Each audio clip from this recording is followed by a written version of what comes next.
Hello, and here we go on round number 3.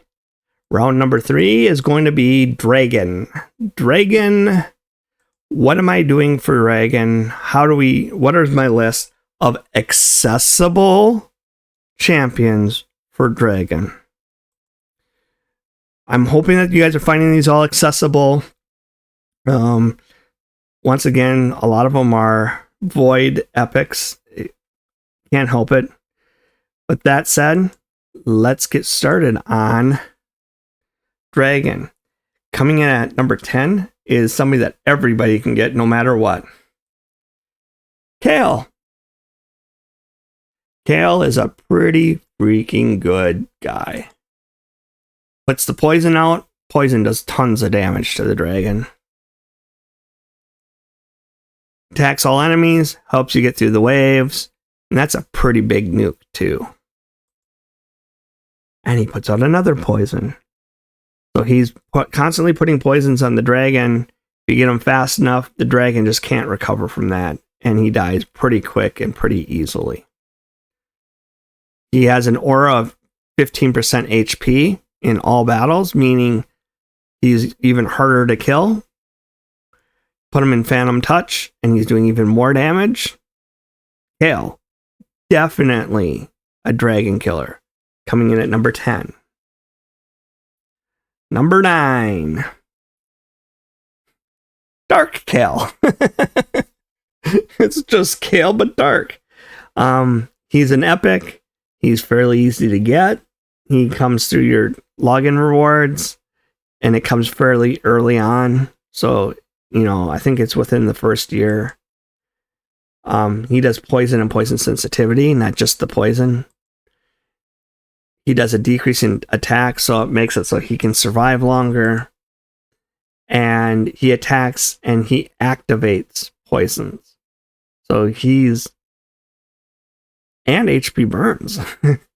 But he's doing all that damage, and he's a poison activator, which really helps with the dragon. So, number 9, Dark Kale. Number 8. This one here is going to seem a little goofy to you, but it's Frozen Banshee. And there's a couple reasons as to why on this. And we're going to start with the A1 instead of A3 this time. Her A1 attacks the enemy 2 times, and each hit has an 80%, 90%, 100% chance of placing a poison debuff if the target's under poison sensitivity. Poison sensitivity! You put down the poison sensitivity, you put down a couple poisons. Yes, ma'am. But that's not it. Her A2 actually plays in very well into Dragon. Why? Fills the turn meter of all allies by 2% for each buff on the target. So if they have any buffs or debuffs, and they should have 10 poison debuffs, you're getting 20% turn meter. Thank you. Keeps her moving, keeps everything moving forward, and you're under a great deal of you're putting out poisons in a pretty good fashion, in a pretty quick fashion. So, Dragon Killer number 7, Frozen Banshee. Never thought I would say that, but when I started researching, this one came up on my list, and it was a pleasant surprise. It's a rare. Nearly everybody can get her pretty quickly, pretty easily. Yes, please. Frozen Banshee. Coming in at number 6. Mr. Venomage. Venomage is, obviously a poisoner, and that's what you want. He does the decreased defense, decreased attack, so it makes it so he lasts longer and does more damage. And then he does heal reduction, which doesn't do anything because it's a boss, and poison, which does a lot. And he also has a chance of placing 2 poisons. Not 1, 2 poisons. And it's 75, 85, 100% chance. 3-turn cooldown for 2 turns. Venomage, pretty awesome. And Venomage is another one that yesterday I had mentioned that Mordecai came as a starter. Venomage is another one. There was a promo code out for Venomage, so you could get Venomage. So Venomage is pretty well placed out there. So if I got Venomage at number 6, number 5 is somebody that we have already seen before, Akemptum. Akemptum, once again, attacking and hitting 3 times, 40, 50% chance of placing a poison for 2 turns. But if the target's under Hex, it has a 40% chance of applying debuff spread, which boils up to 50 on a random debuff from the target. Don't care about that. We're placing a poison. We're placing a Hex. 80% chance of inflicting damage from 1 poison debuff to the enemy under Hex. So, Akemptum, placing the poisons, 50% of the time, hitting them 3 times, so you're going to get a poison and a half on the dragon every turn. Phantom Touch adds on to that pain. Speed in all battles. You're going faster. Akemptum, making dragon go away quickly. And that was my number 5. Number 4. Another guy we've seen before. Coldheart. Why Coldheart? Poisons. As you can start to see a pattern here, I really like poison on the dragon. And guess what else? Heartseeker, which is max HP, and it decreases the turn meter. She does a ton of damage, and she doesn't let the dragon go. I can't remember off the top of my head. I probably should have looked this up before I did the video. If you can affect the dragon's turn meter. I believe you can, but I could be wrong. But even at that, just with those 2 moves alone, Coldheart is just brutal. And then heal reduction. Yes, ma'am. So she hits hard. She hits hard. Like epic hard. So I'm very happy with my Coldhearts. And if you notice, I got both my Coldhearts fully blessed here. So if you look at here, they even get this +7 speed. They're going to be doing some severe damage here. So Coldheart, you're my baby. And that came in at number 4. Number 3. You're going to be sick of hearing me say this lady's name. It's Fane. Once again, for A3, decreased defense weaken. But her A1 or A2 puts out a couple poisons. What's good on the dragon? Poison. Fane. Putting out that. Reducing. Hitting hard. You just have to keep her around. You have to keep somebody with her to keep her alive. And unless you get her built. And that brings me into number 2.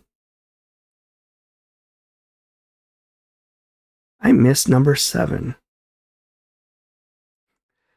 I went from 8 to 6. I missed number 7. And we will put in 7 right now, just because I realized it. Perk in the Fat. Poison and HP burn. Yes, please. And ally attack. Absolutely.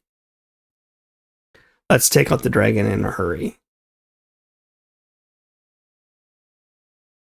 Now, let's go on to number 2, which is Gishnak.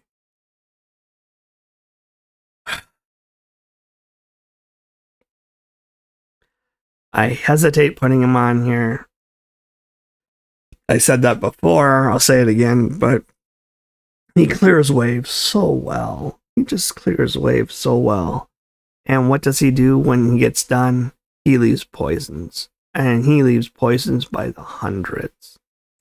As a matter of fact, I have not tried it, but I'm willing to bet I could solo hard and regular dragon with just Vermin Lord. I bet money I could do it. Next free equipment swap, as long as it's not while I'm at work event, I'm going to do it to prove it to you guys. Because he's that good. He really is that good. He does that much damage. He moves through things so quickly and so well. Gishnak is just the boss. But my number one, everybody has probably gotten rid of this guy, and they're probably sick of hearing me talk about him. But High Priest Ornn.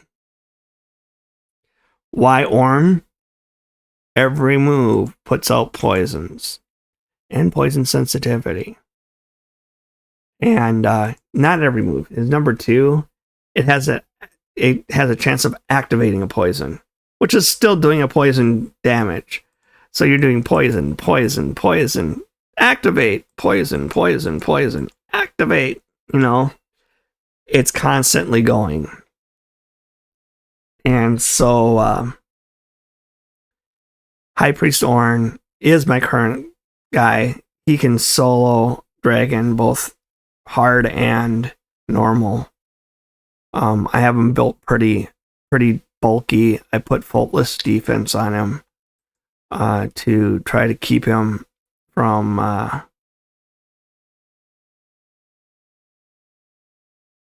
actually, this is a terrible one to have on him. Why would I even think about that? That was idiotic.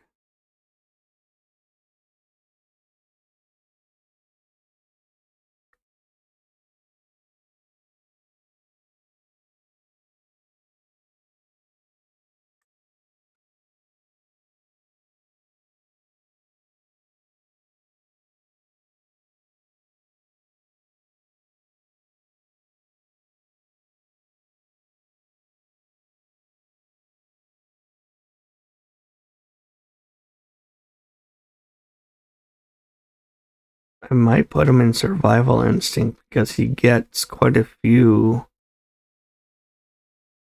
And now that'll help hurry it along. Dark Resolve. We'll just do more damage. High Priest Ornn, my number 1. I'm not going to bring this one up because it takes about 2.5 minutes.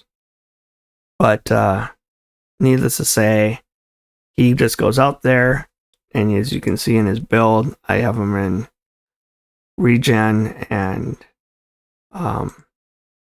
immortal, so he gets 3% every turn and 15% every turn. So he's essentially getting 18% every turn. 5 turns, he pretty much revives himself. I got his speed up at damn near 200. It's over 200 actually. It's 203. I probably could get it higher if I really wanted to, but I'm not concerned about that. He works perfect. He does exactly what he's supposed to do, and he's probably going to do it better now that I got Phantom Touch on him. So, I'm super happy with High Priest Ornn, and we're sitting at... Let's go ahead and do a battle just to show it. I never do any battles except for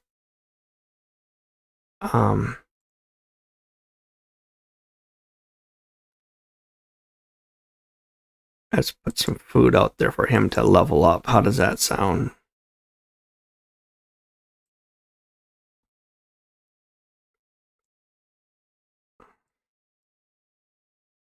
Let's take that off and put that on.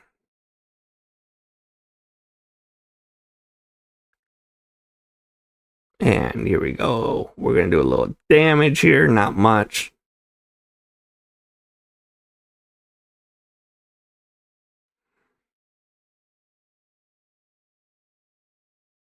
As I said, now comes the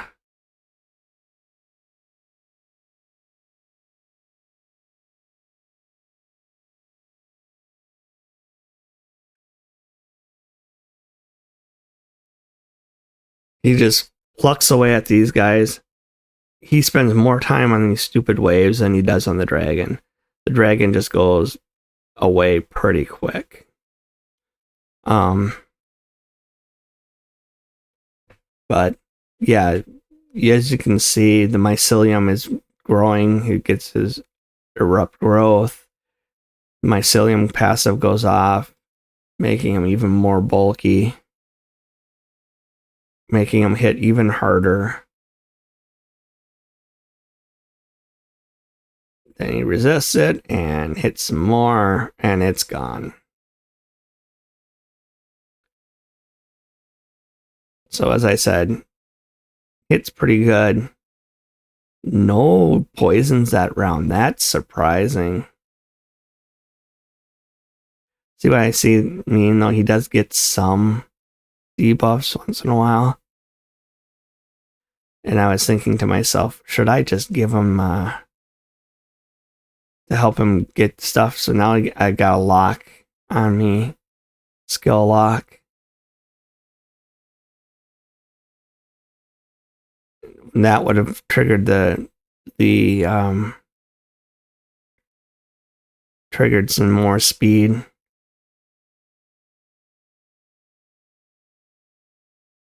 But I just don't feel that so far it's only been a couple speed that it would have gotten me. I probably would have gotten off a half a turn more. So I think I made the right choice with Phantom Touch, because I've seen Phantom Touch go off a few times already, which is exactly what you want. Goodbye. Now the guys are going to start falling down quick, and then we're going to see the dragon go down in a hurry. There we go. Up. He didn't get the poison sensitivity, which sucked. There we go. There's the poison sensitivity. And now poor Mr. Dragon's going to be hurting big time. And as you can see already, he's halfway done. Hasn't done any damage to me.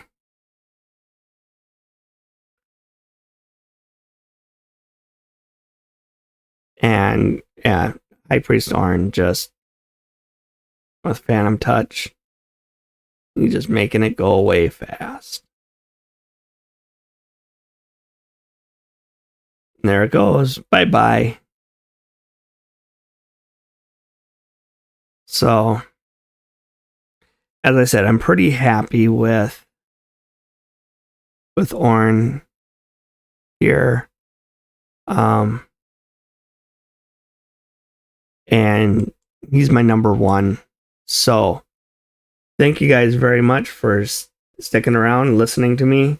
We're going to talk about Fire Knight next. And the Fire Knight is the only one where I don't have more repeats than not, because there's a lot of guys that are unique to Fire Knight. So here we go. I'll see you in a little bit.